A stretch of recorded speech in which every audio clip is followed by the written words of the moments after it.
بسم اللہ الرحمن الرحیم۔ اعوذ باللہ من الشیطان الرجیم، بسم اللہ الرحمن الرحیم۔ السلام علیکم پیارے بچوں، امید ہے آپ سب خیریت سے ہوں گے۔ بچوں، آج ہم نیا سبق پڑھیں گے۔ سبق کا نام ہے بائیسیکل کی تعلیم۔ تو صفحہ نمبر 39 نکالیں، ٹھیک ہے؟ صفحہ نمبر 39 پہ سبق ہے بائیسیکل کی تعلیم۔ بچوں، یہ سبق بڑے مزے کی ہے، ٹھیک ہے؟ اس کو غور سے سنیے، ٹھیک ہے؟ اور جہاں پر سمجھ نہ آئے پھر آپ واٹس ایپ کر کے پوچھ سکتے ہیں، ٹھیک ہے؟ اب ہم پڑھنے جا رہے ہیں بائیسیکل کی تعلیم۔ ابھی قد اتنا بھی نہ تھا کہ پیر آسانی کے ساتھ بائیسیکل کے پیڈل تک پہنچ سکے کہ سائیکل سواری کے شوق نے گدگدایا۔ شوق نے گدگدایا کا مطلب ہے شوق پیدا ہونا۔ یہاں تک کہ اب بغیر سائیکل کے زندگی دشوار ہو گئی۔ دشوار کا مطلب ہے مشکل ہو گئی۔ ہر وقت اسی کا تذکرہ ہے اور رات کو خواب بھی دیکھتے ہیں تو بائیسیکل کا۔ بات یہ تھی کہ سڑکوں پر کثرت سے اپنے ہم عمروں کو اور اپنے سے بڑے لوگوں کو بائیسیکل پر فراٹے برتے ہوئے دیکھتے تھے اور کلیجہ تام کر رہ جاتے تھے۔ فراٹے برتے ہوئے کا مطلب ہے تیزی سے گزرنا۔ کلیجہ تام کر رہ جانا کا مطلب ہے صبر کر بیٹھنا۔ کہ ایک یہ ہیں جن کو زندگی کا لطف حاصل ہے، دنیا میں بہشت کے مزے اڑا رہے ہیں۔ بائیسیکل کے مالک ہیں اور بائیسیکل پر بیٹھ کر ہوا میں تیرتے پھرتے ہیں۔ ایک ہم بدقسمت ہیں کہ ہماری قسمت میں اور سب کچھ ہے، اگر نہیں ہے تو صرف سائیکل۔ اب بچوں، یہ مصنف اپنی ہی کہانی خود لکھ رہا ہے، ٹھیک ہے؟ ابھی وہ کہہ رہا ہے کہ ابھی اس کا قد اتنا نہیں تھا کہ سائیکل کے پیڈل تک اس کے پاؤں پہنچ سکتے ہیں، لیکن اسے سائیکل چلانے کا ایسا شوق پیدا ہوا کہ اسے سائیکل کے بغیر زندگی مشکل نظر آنے لگی۔ وہ ہر وقت سائیکل کا تذکرہ کرتا رہتا تھا۔ رات کو اگر خواب بھی دیکھتے تھے تو سائیکل کا دیکھتے تھے۔ وہ لوگوں کو سڑکوں پر جاتے ہوئے دیکھتے تھے اور یا اپنے ہم عمروں کو سائیکل پر جاتے ہوئے دیکھتے تھے، ٹھیک ہے؟ کہ یہ کیسے تیزی کے ساتھ گزرتے ہیں، تو وہ صبر کر بیٹھ جاتے ہیں اور وہ سوچتے تھے کہ زندگی کی سارے مزے جو ہیں وہ انہی لوگوں کو حاصل ہیں۔ یہ دنیا میں ہی جنت کے مزے لے رہے ہیں جن کے پاس سائیکل ہے۔ اور وہ خود کو بدقسمت انسان سمجھتے تھے کہ ہماری قسمت میں تو سب کچھ ہے، اگر نہیں ہے تو صرف سائیکل نہیں ہے، ٹھیک ہے؟ پھر اس کے بعد ہے ہمارے بزرگوں کو ہماری دلی کیفیت کا علم تھا، بلکہ وہ ہماری مجنونانہ حالت سے تنگ آ گئے تھے اور کسی نہ کسی طرح ہم کو مطمئن کرنے کی فکر میں تھے۔ آخر کار ادھر سے یہ شرط پیش کی گئی کہ سوار ہونا سیکھ لو تو خرید لی جائے، اور ادھر سے یہ ضد تھی کہ خریدو تو سیکھ لیں گے۔ لیکن بگفت و شنید کچھ ہمارے بڑے بوڑھے جھکے اور کچھ ہم، اور آخر کار یہ طے پایا گیا کہ ہم کسی پرانی سائیکل پر سوار ہونا سیکھ کر مشق کر لیں تو نئی خرید لی جائے گی، ورنہ نئی سائیکل ٹوٹ کر سیکھ چھوٹنے سے پہلے ہی ہم کو پھر نئی سائیکل کی تمنا میں مبتلا کر دے گی۔ اب یہاں پہ کہتے ہیں کہ ان کی دلی کیفیت کا پتہ ان کے بزرگوں کو بخوبی تھا اور وہ اس کو مطمئن کرنے میں لگے رہتے تھے، اور انہوں نے یہ شرط پیش رکھی تھی کہ پہلے تم سائیکل پر سوار ہونا سیکھ لو تو پھر ہم تمہارے لیے سائیکل خرید لیں گے، اور اس کی یہ ضد تھی کہ پہلے سائیکل لو تو ہم اسی پر ہی سوار ہونا سیکھ لیں گے۔ بس اسی ہی کہنے سننے میں، گفت و شنید کا مطلب ہے کہنے سننے، اسی کہنے سننے میں کچھ اس کے بزرگ جھکے اور کچھ یہ۔ آخر یہ طے پایا کہ ایک پرانی سائیکل اس کے لیے خرید لی جائے گی اور وہ اس پر مشق کرنا سیکھ لیں گے، ورنہ ایسا نہ ہو کہ نئی سائیکل ٹوٹ جائے گی اور پھر یہ نئی سائیکل کی تمنا کرے گا۔ پھر اس کے بعد ہے پرانی بائیسیکل کی جستجو میں اتفاق سے بہت جلد کامیابی حاصل ہو گئی۔ یعنی ایک دن کوئی صاحب بائیسیکل پر سوار ہو کر ہمارے کسی بزرگ سے ملنے آئے، وہ تو ادھر ملتے رہے اور ادھر ان کی بائیسیکل ہمارے کام آئی۔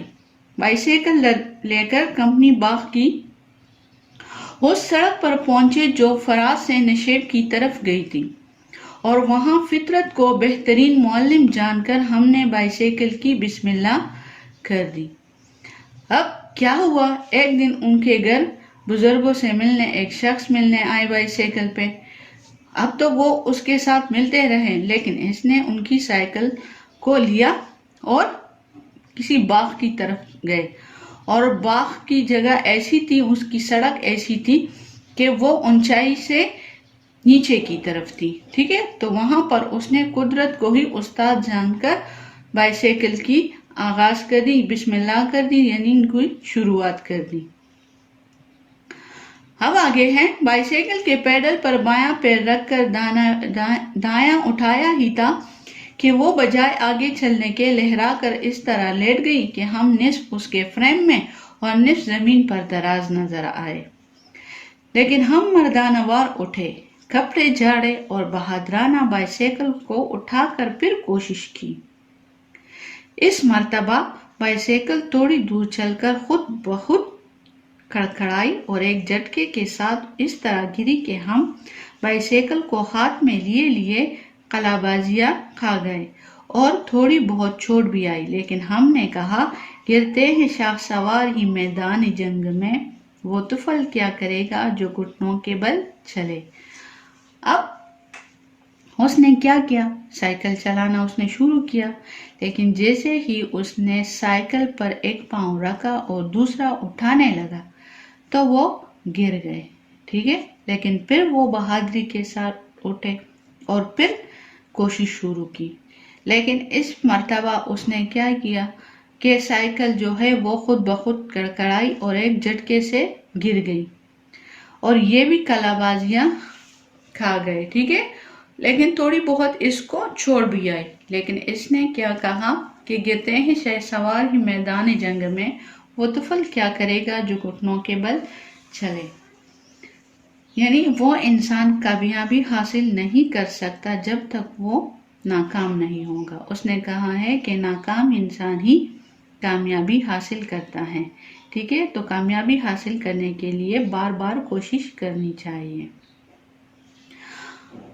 پھر ہاتھوں سے گھٹنوں کو سہلاتے ہوئے ہم نے پھر مشق کی اور یہ مشق کامیاب رہی، اس لیے ہم بجائے گرنے کے سائیکل کو گرا کر خود کھڑے ہو گئے، اور جب وہ اچھی طرح گر گئی تو پھر اس کو اٹھا کر چلے۔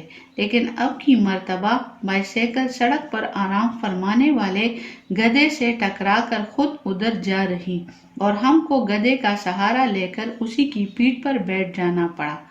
بہرحال یہ کوئی ایسی بات نہ تھی، گدھے کے اڑنے سے پہلے ہم خود اٹھے اور بائیسیکل کو اس عزم کے ساتھ اٹھایا کہ دیکھیے کہاں تک گرتی ہیں، یا ہم نہیں یا تو ہی نہیں۔ اس وقت ہم کو غصہ آ جانا ذرا مفید ہوا کہ ہم کو نہیں معلوم کتنی مرتبہ غصے میں خود بخود پیدا ہو جانے والی تیزی کے ساتھ بائیسیکل اٹھا کر مشق کرتے رہے، یہاں تک کہ بائیسیکل نے گرنا چھوڑ دیا یا گری تو اسی طرح کہ خود گر پڑی اور ہم سنبھل گئے۔ اب یہاں پر اس پیراگراف میں انہوں نے کیا کیا کہ اسی طرح ہی سائیکل پر وہ مشق کرتے رہے، ٹھیک ہے۔ وہ بار بار گرتے رہے اور اٹھتے رہے۔ آخر میں وہ ایک مرتبہ سائیکل پر ایک گدھا آرام فرما رہا تھا، یہ اس سے جا کے ٹکرا گئے، ٹھیک ہے۔ سائیکل تو ادھر جا کے گری، لیکن یہ خود جا کے گدھے کے اوپر گر گئے۔ لیکن گدھے کے اٹھنے سے پہلے ہی وہ خود اٹھے، اور سائیکل کو اس ارادے سے اس نے اٹھایا کہ یا تو آج یہ سائیکل نہیں ہے اور یا میں نہیں ہوں۔ اب یہ غصہ اس کے لیے تھوڑا سا فائدہ مند ثابت ہوا۔ اب اس نے بار بار اٹھ کے مشق کرنا شروع کی۔ اب مشق یہاں تک کامیاب اس کی ہو گئی کہ اب تو سائیکل گرتی ہیں لیکن وہ خود سنبھل پڑتے ہیں، ٹھیک ہے۔ اب آگے دیکھتے ہیں۔ جب یہ مشق اس حد تک پہنچ گئی تو ہم اس درخت کے سہارے سے گدی پر بیٹھ گئے اور بائیسیکل کو چھوڑ دیا، جو نہایت تیزی کے ساتھ لہراتی ہوئی اس حد تک چلی کہ اگر نالے کے پل سے نہ ٹکرا جائے تو مائیں ہمارے یقیناً بجائے خشکی کے اس کو تری میں چلنا پڑے، لیکن وہ نالے کے پل سے ٹکرائی اور ہم کو منہ کے بل گرنا پڑا۔ گرنے کی تمام تکلیف اس خیال نے ذہن سے نکال دی کہ ہم بائیسیکل پر اتنی دور چل کر گرے ہیں، لہٰذا پھر وہیں گئے جہاں سے چلے تھے اور پھر اسی طرح سوار ہو کر سائیکل چھوڑ دی۔ لیکن بائیسیکل کے روانہ ہوتے ہی معلوم نہیں کمبخت دوب نے کہاں سے اس سڑک پر آ گئی۔ لاکھ چیخے چلائے، ہٹو بچو کیا، مگر جدھر سے وہ ہٹی اسی طرف سائیکل بھی مڑی اور آخرکار ان کی گٹری سے الجھ کر ہم بھی گرے، سائیکل بھی گری۔ بمشکل تمام ان کو وہاں سے روانہ کیا اور ارادہ کر لیا کہ اب سوار نہ ہوں گے، مگر دل نے کہا واہ، 2-4 ہاتھ اب تو لب بام رہ گیا۔ اب اس پیراگراف میں مصنف نے کیا کیا کہ وہ ایک درخت کے سہارے سائیکل کی گدی پر بیٹھ گئے۔ اب اس نے سائیکل چلانا شروع کیا اور وہ تیزی سے نیچے کی طرف آ رہے تھے۔ وہ اس کے ذہن میں تھا وہاں پر ایک پل بھی تھا۔ اس نے کہا اگر سائیکل اس کے ساتھ ٹکرائی تو ہم بجائے خشکی کے تری میں ہم چلنا پڑے گا اس کو، ٹھیک ہے۔ لیکن وہ سائیکل جو ہے وہ نالے کے پل سے ٹکرائی اور وہ منہ کے بل گر پڑا، لیکن گرنے کی تکلیف اس کی کم ہوئی جب اس نے سوچا کہ ہم سائیکل پر اتنی دور سے چل کر آئے ہیں، ٹھیک ہے۔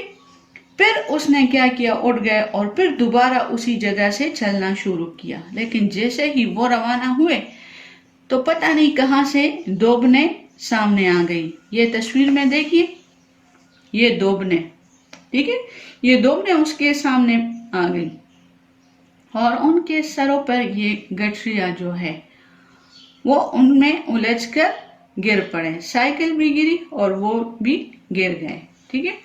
لیکن بہت مشکل سے انہوں نے ان کو سنبھالا، ٹھیک ہے، اور ان کو روانہ کیا۔ اب اس نے ارادہ کر لیا کہ اب سوار نہیں ہوں گا سائیکل پہ، مگر پھر اس کے دل نے کہا 2-4 ہاتھ اب تو لب بام رہ گیا کہ اب تو منزل بہت قریب رہ گئی ہے، ٹھیک ہے۔ تو اس نے پھر اٹھنا شروع کیا۔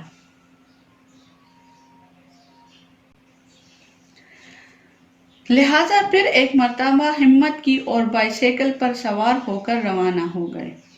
لیکن چونکہ اترنا نہیں آتا تھا لہٰذا یہ ضروری تھا کہ کہیں نہ کہیں گریں گے، ورنہ بائیسیکل کا چلنا بند نہیں ہو سکتا تھا۔ لہٰذا اس خیال سے ہم مطمئن تھے کہ کہیں نہ کہیں گرنا ضرور پڑے گا، لیکن دل چاہتا تھا کہ کسی ایسی جگہ گرے کہ چوٹ بھی نہ آئے اور گالیاں بھی نہ کھائیں۔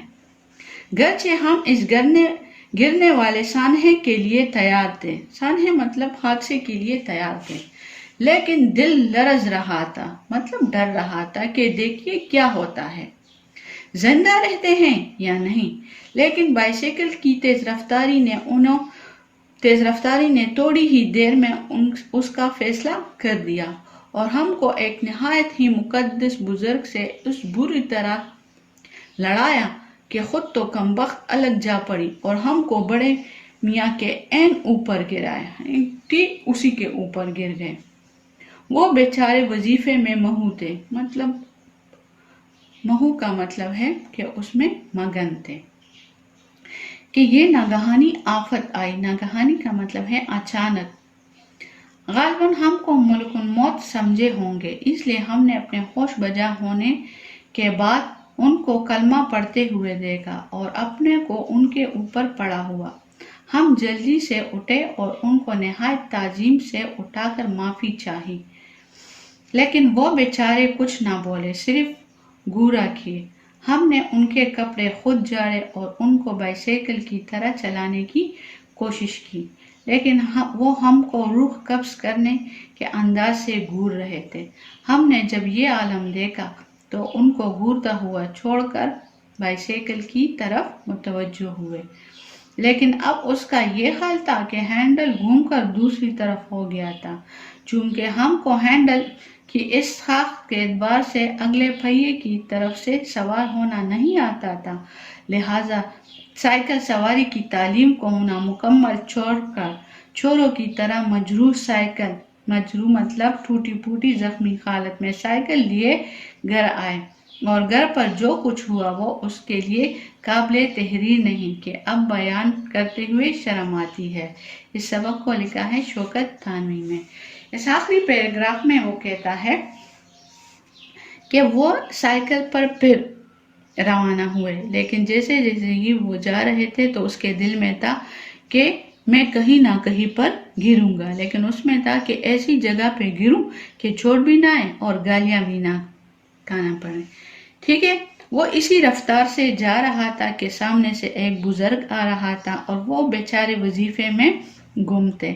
جیسے ہی یہ اس کے ساتھ ٹکرائے تو اس کے ہوش و حواس بالکل اڑ گئے اس بزرگ کے، اور کلمہ پڑھتے ہوئے اس نے اسے دیکھا، اور اس نے خود کو کہاں پر دیکھا؟ وہ بالکل اوپر، بزرگ کے اوپر گر پڑے تھے۔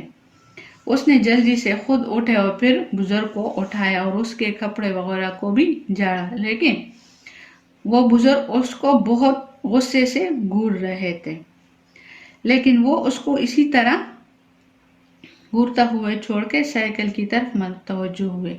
لیکن سائیکل کا کیا حال تھا؟ سائیکل کا حال یہ تھا کہ اس کا ہینڈل بالکل گھوم گیا تھا۔ ٹھیک ہے، اب اس کو اس طرح چلنا نہیں آ رہا تھا کہ اب اس پہ کس طرح سوار ہو جاؤں، کیونکہ وہ تو بالکل اس کا ہینڈل ہی گھوم گیا تھا۔ ٹھیک ہے، اب اس نے سائیکل کی سواری کی جو مشق ہے، تعلیم ہے، اس کو نامکمل چھوڑا اور چوروں کی طرح ٹوٹی پھوٹی سائیکل لیے گھر آئے۔ اب گھر میں اس کے ساتھ جو کچھ ہوا یہ اس کے لیے تحریر کرنا قابل تحریر اس کے لیے نہیں تھا کہ یہ میں اب کس طرح تحریر کروں، کیونکہ اب اسے یہ لکھتے ہوئے شرم آتی ہوگی۔ اور اس سبق کے مصنف کا نام ہے شوکت تھانوی۔ امید ہے بچوں آپ کو اس سبق کی سمجھ آ چکی ہوں گی۔ جہاں پر سمجھ نہ آ چکی ہو، ٹھیک ہے، تو آپ واٹس ایپ کر کے مجھ سے پوچھ سکتے ہیں۔ ٹھیک ہے، آج کے لیے آپ لوگوں کے لیے گھر کا کام یہی ہے کہ آپ گھر میں بیٹھیں اور اس کی 3-4 بار پڑھائی کریں۔ ٹھیک ہے، اپنا ڈھیر سارا خیال رکھیے گا۔ اللہ حافظ۔ اللهم انفعنا بما علمتنا وعلمنا ما ينفعنا وزدنا علما